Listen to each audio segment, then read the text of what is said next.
Way too many wedding business owners who are high revenue earners are stuck in a cycle of low profit and constant burnout, and this episode is going to show you exactly why. I learned this the hard way. In the early years of my business, I did not understand profit margin. I thought growing a business and building a team meant success, but instead I was losing money, exhausted, and ready to quit. Since then, I've worked with over 1,100 business owners in the wedding industry, and I see this same mistake again and again. Today, I'm breaking down the math line by line to show you the profit benchmarks you need to hit to keep more of the money you make. This all came up again recently when one of my Wedding Pro students sent me a reel by another educator telling beauty artists in the wedding industry that they must be paying their artist 70% at least, otherwise their artists are going to feel undervalued and they deserve more. And at first, this sounds fair, right? The comments were like, yes, girl, scream it, yes. But I guarantee you that those comments were all from artists, not from business owners. Because the fact is, while this sounds generous, it doesn't leave you nearly enough profit in your business to actually make money. The math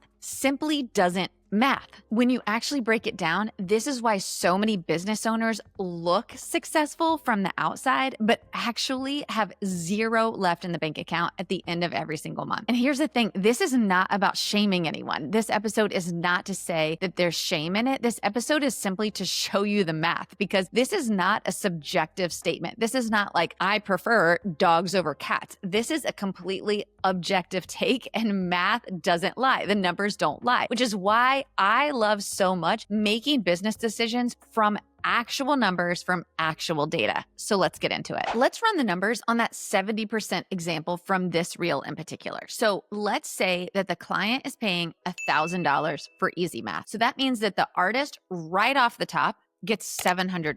So that leaves you as the business owner with $300. Now, if you as the business owner were taking that money and stuffing it straight into your pocket, like that was flowing through to you as the business owner, just simply for booking that, great. That would sound fair, right? You're like, yeah, that makes sense. But that's not what happens. And this is where the biggest miss comes in. On top of that $700 that you paid to the artist, you also have the processing fee for the credit card. So there's another $30, 3%-ish. If you pay any assistants, like assistants that go on site and help with hair pinning, curling, prepping faces, all of that kind of stuff, you have those fees as well. And then fixed expenses just to run your business, software subscriptions, marketing, insurance, licensing, taxes, all of these things have to be paid out of that small $300 that you're keeping from that piece of business. And once you add in seasonal fluctuations, admin time, and just general overhead, you're left with usually less than 10% of the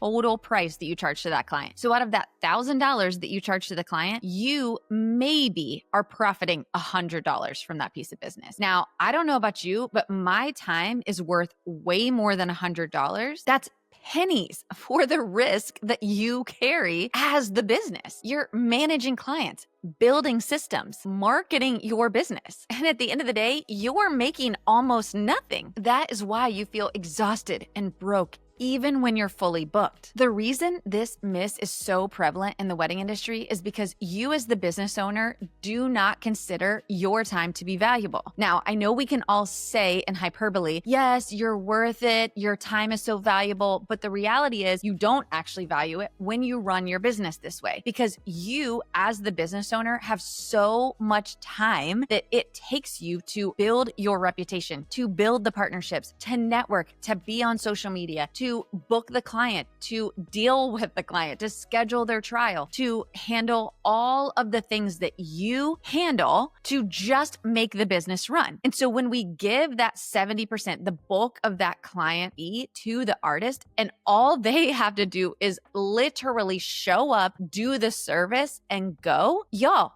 it's wrong. It's flipped. It's backwards. And this is why so many business owners in the wedding industry go under so quickly. If it sounds like I'm getting a little bit spicy, I am. And I told my community, y'all, I'm coming for this one, because while I never want to degrade another educator, it's simply untrue that you can possibly keep a business running if you're paying your team members 70%. And while we're talking about the beauty industry here in this episode, because it's so prevalent in the beauty industry, so many artists just think that they should be paid 75% of the client fee. It also happens in every other pro as well. I have helped so many DJs, planners, photographers untangle situations where they come to me and they're like, I don't understand how I could possibly stop taking weddings or even slow down taking weddings because there's no money left in the business as it is. And so when we start to untangle it, we realize they're paying their staff 75%. The only way for them to make a livable wage is to also have a full load of clients. And I can tell you right now, and you've heard me say on this podcast 100 times, if you as the business owner have a full load of clients, your business will cease to grow because your focus isn't on marketing, sales, and team development. It's just you in the weeds all the time. And so your business starts to stagnate because you're not focused on its growth. Your business has to pay you as the CEO to run the business. There has to be enough left over from every single client to pay part of your salary as the CEO because you spend a significant amount of your time running your business. This method of running your business also creates a false sense of success. And you guys, this one almost brings me to tears because of the number of business owners who have come to me desperate for help because they're like, I do $1 million in revenue. I do 1.5. I do $500,000 in revenue, but I still don't take a salary. And I'm like, one, I've been there. That's why I'm so passionate about this myself. I am so passionate about stopping this in the wedding industry and helping business owners to actually build successful, sustainable, profitable businesses. But two, it's all a mindset issue. It's all about thinking, well, if I don't give them the bulk of the fee, they're going to think that I'm a bad boss. And I'm like, no, they're not. Because if you keep giving them the bulk of the fee, you won't have a business in 3 years. So what are they going to think then when you have no business to give them? So what does a sustainable, profitable business look like in terms of pay structure? Now, don't fall out of your chair, but if you're doing something else right now, I want you to stop what you're doing and tune in and listen. If you are running a business, your direct labor cost should not be more than 40% of the total fee that you're charging that client. So in this same example of $1,000 being charged to the client, you should be paying 40% at maximum to your team. And I say at maximum legitimately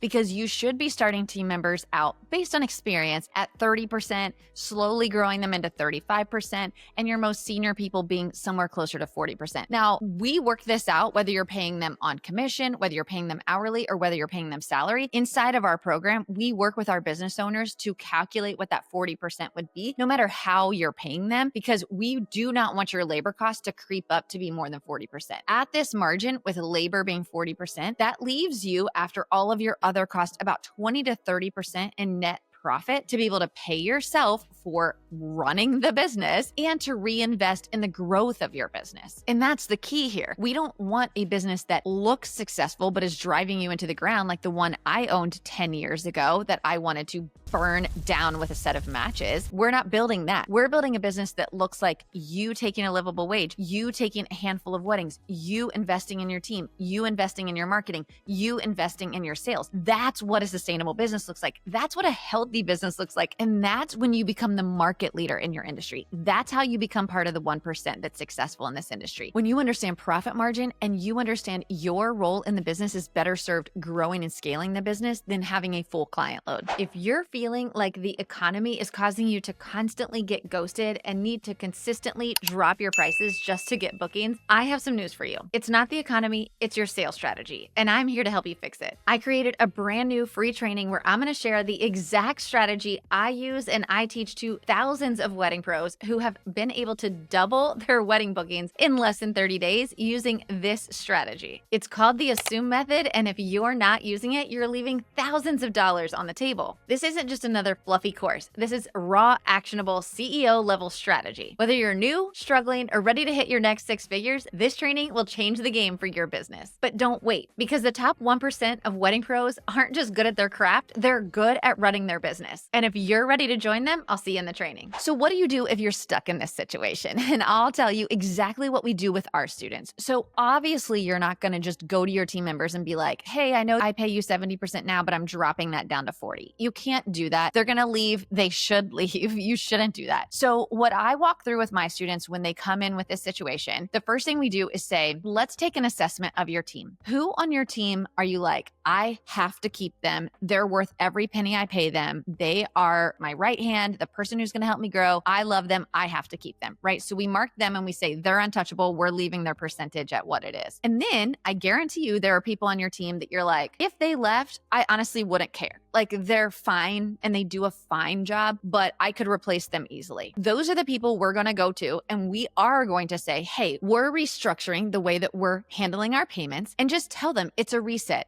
I've been a business owner for a couple years, but as I'm learning, I'm understanding that our profit margins aren't what they need to be to sustain the business long-term. And I hate to do this, but I do have to make an adjustment to the payouts that we're doing in our business. And so from now on, starting on whatever date you choose, payouts are going to be 40% instead of the 70% that you've been paid. Now, 9 times out of 10, they're going to leave. And that's why we only present this to the people who were okay losing. What we can do now is we can replace them with someone who we can bring in at that 40% instead. So we keep our A players. If you have A players on your team that you do not want to lose, we keep them at the 70%, and then we bring new players in. Now, I said 40%, but remember, that's the max. So if I'm bringing a new player in, I'm going to try to get them closer to 30 or 35% so that I've got room to grow, and also so that they can balance out the people that I kept at the 70%.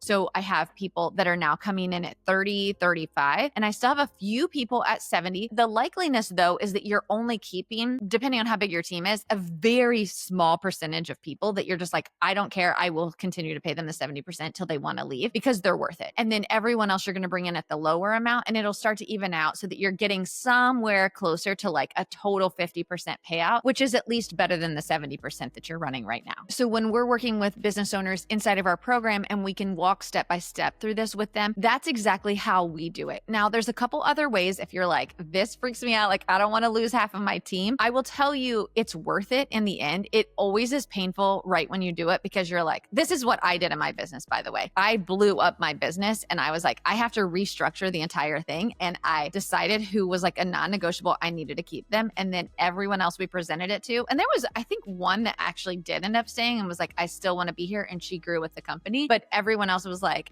no, I'm good. We made an exit plan and it was great. Like there was no hard feelings at all. We made great exit plans. They understood I needed to do something different for my business. It wasn't a them thing. It wasn't like you suck at your job, so I'm dropping your pay. It was just, hey, I have understood that I haven't been running my business correctly. And so I need to make this change. I would love for you to stay, but I understand if you can't. If you can't, let's make an exit plan. Obviously, I lost a large portion of my team, but that's kind of what I wanted as well. Like I wanted that so that I had these 2 really high salary people that I kept on. And then we were able to bring in a decent number of new people at the lower rate. If this completely freaks you out and you're just like, yeah, I cannot do that right now. One, I would encourage you to sit on it and really think about it. And if you need help with it, if you want help with it, come apply to be part of Wedding Pro CEO. This is what we do. Our coaches do inside the program all the time is walk with our students through this kind of thing so that we can help you do it. Don't do it alone. We're here to help you. Head over to weddingproceo.com/application. Tell us a few things about your business and then book a free call with our team so that we can understand more about your business and how we can best help you to grow it into a profitable business. Again, that's weddingproceo.com/application. and book a free call with our team, and we will get on that gap assessment with you and really help you to figure out how you can best move forward to drive up that profit. What are 2 other things that you can do if you're just like, yeah, that's not me, I can't do that? 2 other things that you can consider doing is 1, increasing your pricing so that you can keep their fee at what they already are at. So let's say, for instance, you are charging $1,000. We'll use the same example, and you've been paying them $700. Instead of paying them 70%, just let them know that they're still going to get paid $700 for every service. So you're not changing anything for them. Nothing is different for them, but you are going to be increasing your pricing. Now, you don't necessarily have to tell them that unless you have an agreement with them in writing that they're getting 70%. You're not changing anything for them, but you're going to increase your pricing. So if you feel like you could get $1,200 for the same services, then you can increase your pricing, leave them at the $700, and now you're getting closer to that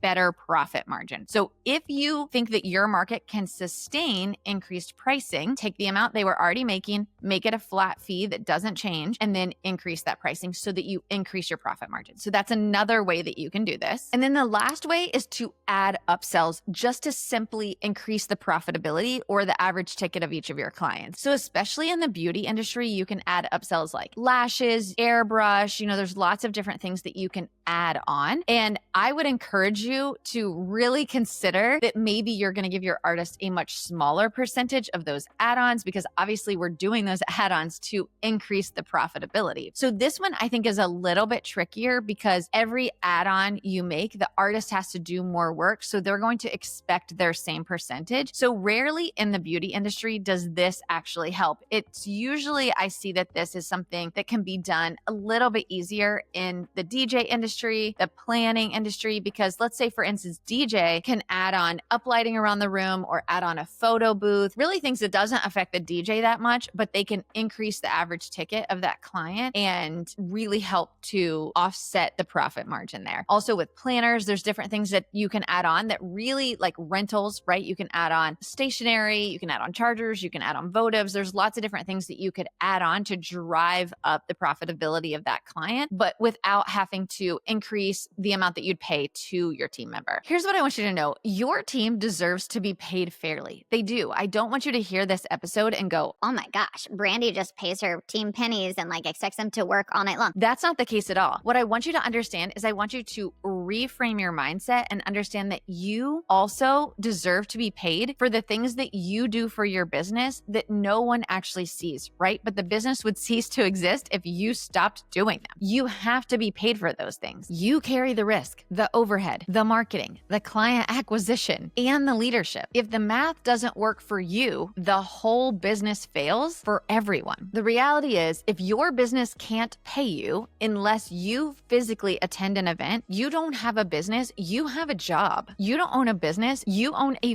very stressful job with extra mouths to feed. And that's not why you started your business. Okay, so let me give you a super tangible takeaway from this episode. Number one, run your numbers. If your net profit after all of your expenses is less than 20%, you have a numbers problem, not a marketing problem. And number two, if you don't know these numbers yet, that's step one. You need to figure them out because awareness is the first fix. After you do that, if you're watching on YouTube, drop your profit margin into the comments below and your payout percentage, and I'll give you real-time feedback on how to fix it. If you want more strategies on how to build a profitable wedding business that actually makes you money, stick around and check out more videos on our channel where we drop new strategies every single week. I'll see you next time.